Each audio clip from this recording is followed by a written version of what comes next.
राधे कृष्णा दोस्तों, मैं आराधना आप सभी का आपके अपने YouTube चैनल में स्वागत करती हूं। दोस्तों, आज हम आप सभी को सुनाने जा रहे हैं देव उठनी एकादशी व्रत की पौराणिक कथा। तो हम आपसे बता दें कि हमारे पुराणों में देव उठनी एकादशी की कई कथाएं प्रचलित हैं, कई कथाएं बताई गई हैं। तो आज हम जिक्र करेंगे इस वीडियो के माध्यम से दोस्तों दो ऐसी कथाएं जो कि बहुत ही महत्वपूर्ण कथा है, जो कि हमारे पुराणों में, हमारे शास्त्रों में जो है बताया गया है। तो आप लोगों से रिक्वेस्ट है कि इन कथाओं को पूरा सुनिएगा, आधा अधूरा छोड़ के नहीं जाना चाहिए। कोई भी धार्मिक कथा हो तो उसको आधा अधूरा नहीं छोड़ के जाना चाहिए। दोस्तों, पूरा सुन लीजिएगा। अगर ये कथा आप लोगों को थोड़ी भी अच्छी लगे तो एक लाइक कर दीजिएगा वीडियो को, और अपने फ्रेंड्स फैमिली में शेयर कर दीजिएगा। और चैनल पे पहली बार आए हैं या फिर अभी तक सब्सक्राइब नहीं किए हैं तो सब्सक्राइब करके बेल आइकन को प्रेस कर दीजिएगा, ताकि आप लोगों को ऐसे ही धार्मिक वीडियो आप लोगों को देखने और सुनने को मिलते रहें।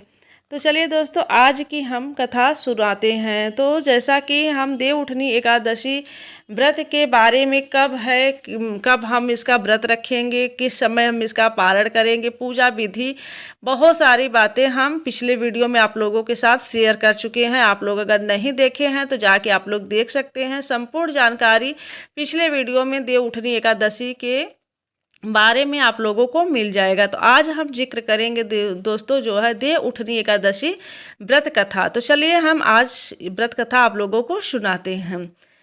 एक राजा के राज्य में सभी लोग एकादशी का व्रत रखते थे। प्रजा तथा नौकर चाकरों से लेकर पशुओं तक जो है एकादशी के दिन अन्न नहीं दिया जाता था। उस राज्य में जो है कोई भी एकादशी के दिन अन्न नहीं करता था, सब लोग व्रत करते थे। एक दिन किसी दूसरे राज्य का एक व्यक्ति राजा के पास आकर बोला, महाराज कृपा करके मुझे नौकरी पर रख लीजिए।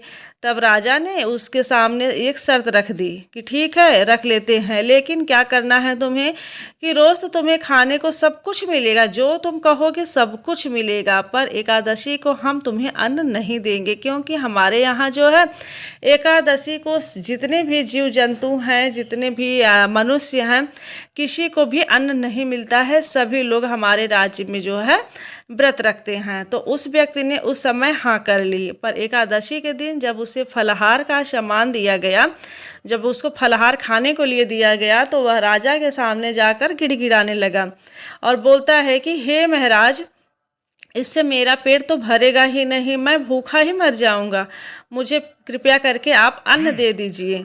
राजा ने उसे शर्त की बात याद दिलाई कि मैं तुमसे, जब तुम्हें मैं रख रहा था तभी मैं तुमसे यह शर्त करवाया था कि हम तुम्हें एकादशी के दिन अन्न नहीं देंगे। तो पर वह अन्न छोड़ने को राजी ही नहीं हुआ। राजा को याद दिलाने के बाद भी जो आया था वो, मतलब कि वो जो है अन्न छोड़ने के लिए राजी नहीं हो रहा था। तब राजा ने उसे आटा, दाल, चावल आदि दिए। वह नित्य की तरह नदी पर पहुंचा और स्नान कर भोजन पकाने लगा। जब भोजन बन गया तो वह भगवान को बुलाने लगा, आओ भगवान, भोजन तैयार है। उसके बुलाने पर पीताम्बर धारण किए भगवान चतुर्भुज रूप में आ पहुँचे तथा प्रेम से उसके साथ भोजन करने लगे। भोजनादि करके भगवान अंदर ध्यान हो गए तथा वह अपने काम पर चला गया। 15 दिन बाद अगली एकादशी को वह राजा से कहने लगा कि महाराज, मुझे दुगना सामान दीजिए। उस दिन तो मैं भूखा ही रह गया। राजा ने कारण पूछा तो उसने बताया कि हमारे साथ भगवान भी खाते हैं, इसलिए हम दोनों के लिए ये सामान पूरा नहीं होता है। यह सुनकर राजा को बड़ा आश्चर्य हुआ कि ऐसा कैसे हो सकता है। वह बोला, मैं नहीं मान सकता कि भगवान तुम्हारे साथ आके खाते हैं। मैं तो इतना व्रत रखता हूँ, पूजा करता हूँ, पर भगवान ने मुझे कभी दर्शन भी नहीं दिए, फिर तुम्हारे साथ वो कैसे खा सकते हैं। राजा की बात सुनकर वह बोला, महाराज यदि आपको विश्वास न हो तो साथ चलकर देख लीजिए। राजा एक पेड़ के पीछे छिपकर बैठ गए। उस व्यक्ति ने भोजन बनाया तथा भगवान को शाम तक पुकारता रहा, परंतु भगवान नहीं आए। अंत में उसने कहा, हे भगवान, यदि आप नहीं आए तो मैं नदी में कूदकर प्राण त्याग दूंगा।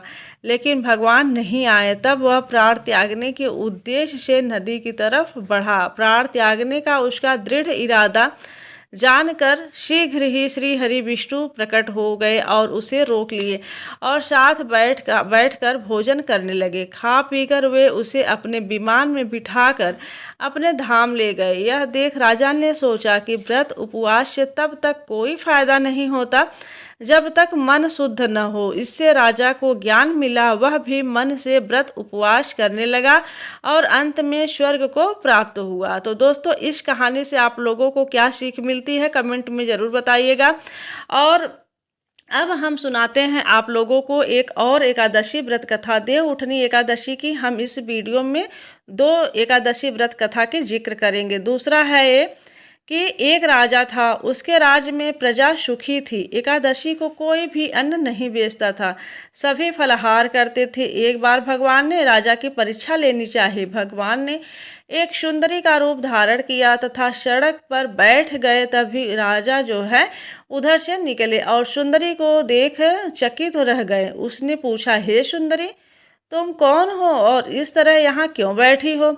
तब सुंदर स्त्री बने भगवान बोले, मैं निराश्रिता हूँ, नगर में मेरा कोई जाना पहचाना नहीं है, किससे सहायता मांगू? राजा उसके रूप पर मोहित हो गए थे। वह बोले, तुम मेरे महल में चलकर मेरी रानी बनकर रहो। सुंदरी बोली, मैं तुम्हारी बात मानूंगी, पर तुम्हें राज्य का अधिकार मुझे सौंपना होगा।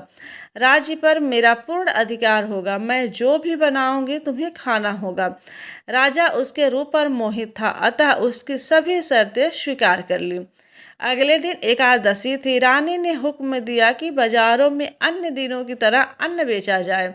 उसने घर में मांस, मछली आदि पकवाए तथा परोसकर राजा से खाने के लिए कहा। यह देखकर राजा बोला, रानी, आज एकादशी है, मैं तो केवल फलाहार ही करूँगा। तब रानी ने शर्त की याद दिलाई और बोली, या तो खाना खाओ, नहीं तो मैं बड़े राजकुमार का सिर काट दूंगी। राजा ने जो है अपनी राजा ने अपनी स्थिति बड़ी रानी से कही तो बड़ी रानी बोली, महाराज, धर्म न छोड़े बड़े राजकुमार का सिर दे दीजिए। पुत्र तो फिर मिल जाएगा पर धर्म नहीं मिलेगा। इसी दौरान बड़ा राजकुमार खेल कर आ गया। माँ की आंखों से आंसू देखकर वह रोने का कारण पूछने लगा, तो माँ ने उसे सारी वास्तु स्थिति बता दी। तब वह बोला, मैं सिर देने के लिए तैयार हूँ, पिताजी के धर्म की रक्षा होगी, जरूर होगी।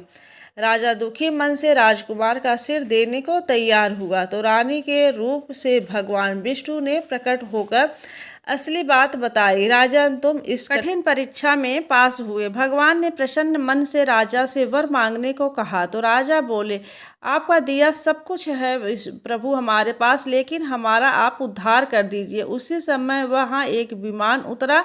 राजा ने अपना राज्य पुत्र को सौंप दिया और विमान में बैठकर परम धाम को चले गए। तो दोस्तों, इस कथा से आप लोगों को क्या सीख मिलती है, दोनों कथाओं से क्या सीख मिलती है, आप लोग कमेंट में ज़रूर बताइएगा। आशा करती हूँ कि देव उठनी एकादशी व्रत कथा आप लोगों को बेहद पसंद आई होगी। अगर आप लोगों को थोड़ी भी अच्छी लगी हो तो प्लीज़ वीडियो को लाइक करके अपने फ्रेंड्स फैमिली में शेयर कर दीजिएगा, ताकि आने वाले देव उठनी एकादशी के दिन वो लोग भी व्रत कथा सुन सकें। और जो है अपना प्यार और सपोर्ट दीजिए और ज़्यादा से ज़्यादा वीडियो को लाइक किया करिए और शेयर किया करिए दोस्तों। और चैनल को सब्सक्राइब करके बेल आइकन को प्रेस कर दीजिए, ताकि आप लोगों को ऐसे ही लड्डू गोपाल से जुड़ी शक्ति लीला कथा और श्री हरि विष्णु से जुड़ी धार्मिक कथाएं, वीडियोस आप लोगों को देखने और सुनने को मिलते रहें। तो चलिए दोस्तों, आज के लिए इजाज़त चाहती हूँ। मिलती हूँ किसी ऐसे वीडियो के साथ, तब तक के लिए राधे कृष्णा, हर हर महादेव।